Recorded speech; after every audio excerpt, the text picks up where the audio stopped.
Thank you so much for that warm welcome. I really appreciate it. And thank you to Canada 2020 for inviting me to speak at this really important and timely conference about building a strong energy future for Canada.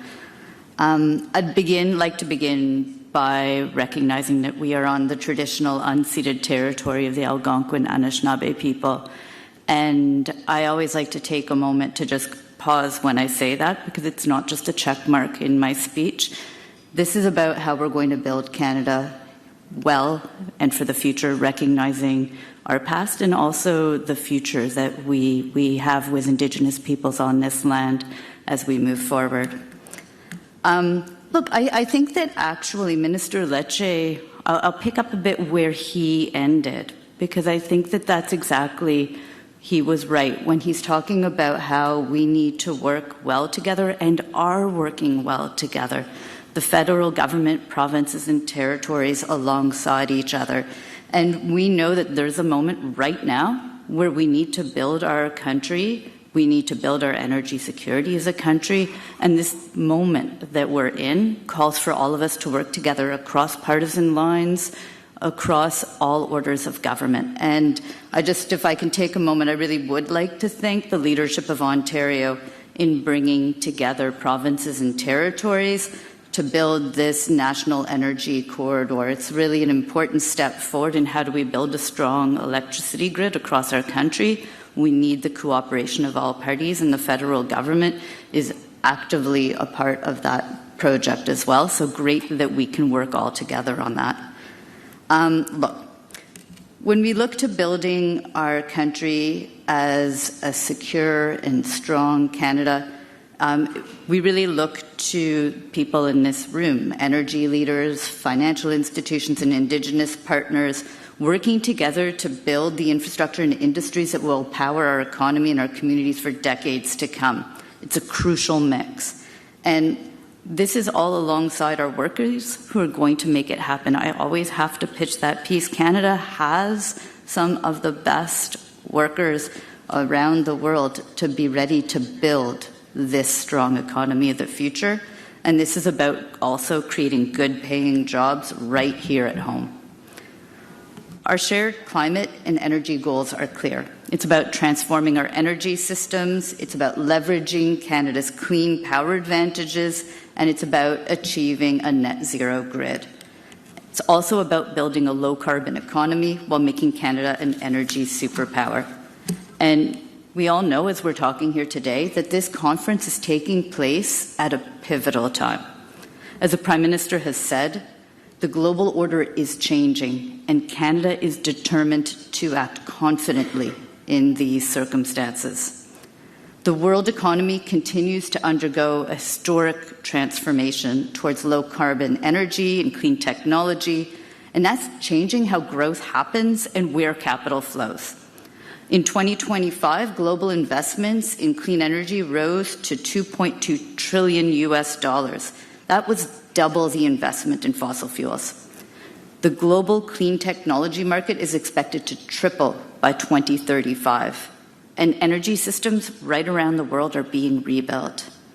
Countries everywhere are racing to build the industries that will power the next century. And the question faced by governments worldwide is, are we going to watch and sit by the sidelines, or are we going to be a leader?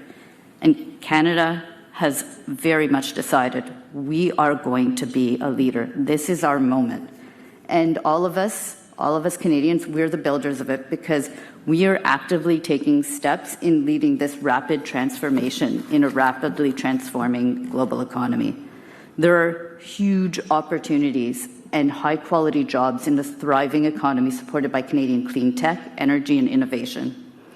For Canadians, building a greener future isn't just about environment policy. And we talked about this. This is about how we're doing nation building.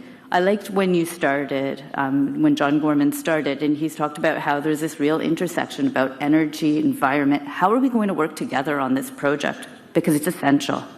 And I just want to take a moment, because I'm going to be very much economically focused in how I talk about this, but I am the mother of 2 young women in their 20s, and I take it as a serious responsibility. When we talk about how we're building Canada strong, how are we building it well? because it's about building for our future generations and the legacy we leave.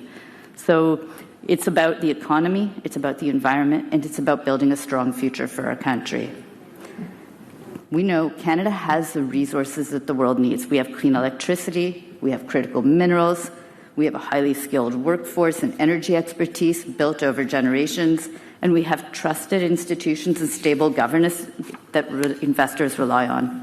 That combination does make Canada one of the most attractive places in the world to build the energy systems of the future. Now, you heard mention of the climate competitiveness strategy that was released in Budget 2025, and that really helps to leverage Canada's strengths because it creates the conditions to build an economy and encourage cleaner innovation. That is through creating the certainty and predictability that we need for investors. It's about a strengthened industrial carbon price. It's about investing in deep decarbonization. And it's about supporting clean growth through $90 billion in clean economy tax credits. It's also about reducing methane emissions. I always like to mention that part because Canada's a real global leader in this space. And we're a global leader in the clean tech, and we're a global leader in the policies moving forward. We are leading the way. Canada's strategic regulatory framework and investments have led to significant reductions in methane emissions from oil and gas sector while supporting Canada's climate competitiveness in global energy markets. And they also create new economic opportunities for Canadians, with an estimated 34,000 jobs created in Canada in the abatement field between 2027 and 2040.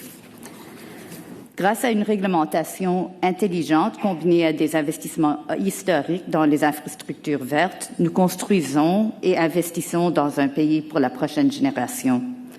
Le Canada rehausse rapidement son réseau électrique, tout comme les générations précédentes ont construit des chemins de fer et des autoroutes qui ont relié et uni notre pays. Cela permet de créer de bons emplois et des compétences et une prospérité à long terme, y compris dans les communautés autochtones. Il s'agit là d'un débouché économique énorme, car la demande en électricité au Canada devrait au moins doubler d'ici 2050. Dans notre prochaine stratégie pour l'électricité, nous nous sommes engagés à doubler la capacité de notre réseau afin de répondre à cette demande. Nous concevons nos crédits d'impôt à l'investissement pour soutenir les technologies de réduction et nous incitons les entreprises à viser l'excellence et à fabriquer les produits les plus durables qui soient. Now, you've heard a lot of talk about nuclear energy. And Canada's Growth Fund and the Building Ontario Fund have announced up to $3 billion in equity commitment to finance the Darlington nuclear energy project. I'm going to take a moment because I always like to use this story. I used to work downtown Toronto. I had an office that overlooked Lake Ontario, and about 55 days of every year, I'm dating myself, guys, but trust me on this, there used to be this orange smudge that like hung over Lake Ontario when you looked out. We had on average in Ontario 55 smog days a year. When we moved from coal to clean electricity, and that was through nuclear in Ontario, those smog days reduced to zero. It's something that we don't think about day to day because we don't remember those days of looking out our windows and seeing that orange smudge. But it does show you that when we're talking about clean electricity, we're talking about clean air in our communities. It's something that's visible and tangible. We're benefiting from it now, and we have so much that we can benefit for as we build it for the future. In a world of global unpredictability, investors are looking for something simple and powerful, and that's certainty. And that is why we are delivering the climate competitiveness strategy. It's about certainty about the direction of policy, it's about certainty about rules of the game, and it's certainty that the transition to a low-carbon economy will be durable and built to last and to support energy security. That is what our federal government is providing. We're creating the right investment for Canada's industry and private sector to innovate and to invest in a low-carbon future. Clean electricity is a really strong example for that. We've put in place clean electricity regulations that establish a clear signal and is building a reliable, affordable, and clean grid. And alongside that, we have billions of dollars in clean electricity investment tax credits that we are using to attract more investments in clean technology And as I've mentioned, a clean electricity strategy is following shortly too. Our federal government is working with provincial and territorial governments in a spirit of collaboration, and I think you've heard that today. And we're working on problem solving to seize the opportunities for our environment and our economy by ensuring regional flexibility and the right mix of policies, such as strengthened industrial carbon pricing, smart regulations, and fiscal incentives. We also talked about cooperation agreements. I think you heard about how do we work together, and you heard this from Minister Ledger. How are we going to work together with provinces and territories to build the projects that we need for this clean electrical grid and for energy projects moving forward? We are working right now to streamline the impact assessment project process with provinces to achieve one project, one review. And we have now, I believe, I was just trying to think in my mind, I think we're now at the point where we have agreements with the majority of the provinces. We're moving forward in a really strong way together because we know that this is a path that we need to take. This is about creating clean growth economies that opens doors for Canadian businesses to innovate and developing Canada's resources in efficient and sustainable ways. If I mention just a few of the major projects that have been referred to the Major Projects Office, talking about getting Iqaluit off of diesel and moving them to hydropower. We're talking about the Darlington project that I mentioned. We're talking about offshore wind in the Atlantic provinces. We're talking about the Northwest Corridor in British Columbia with a clean electrical grid that's going to support critical minerals mining and at the same time protect lands. There are a lot of opportunities right across our country, and we're making sure that we seize them. And so if I can leave you with this, and it's a bit of what my vision is and what we're working towards. We're working on making sure that as we meet the need for increased electricity, we're doing it in a way that we build it right, we build it strong. It's not just regulatory, it's putting in place the infrastructure to make it last and to make it work. It's about looking at how do we build a future where Canadian families are heating and cooling their homes using clean electricity. It's about building the vehicles, the electrical vehicles right here at home, and then powering those vehicles right across our country using clean electricity, and also making sure we have a charging grid where people don't feel range anxiety. This is about making sure that we power our economy with the strengths of clean energy. And when I talk about this so far, I've been really focused on the domestic, but let me also leave you with this. This is an opportunity internationally, and we hear it time and again. The world is looking for Canada's clean technologies. It's one of the top requests in our trade conversations. We're making partnerships globally in this moment, and that includes the recent agreements with China and India to help Canada with scale and the clean energy build-out that we need to do at home. But it's also, for example, using the example of Indian collaboration, that was collaboration on clean energy initiatives in solar, wind, liquid natural gas, nuclear, biofuels, and hydropower. These are all opportunities for the future. And so just to be like what we just see that Prime Minister Carney has returned from many important meetings around the world where we're actively working to diversify our trade relationships. At the center of that is also how do we create markets for these clean technologies, because we have the know-how right here at home.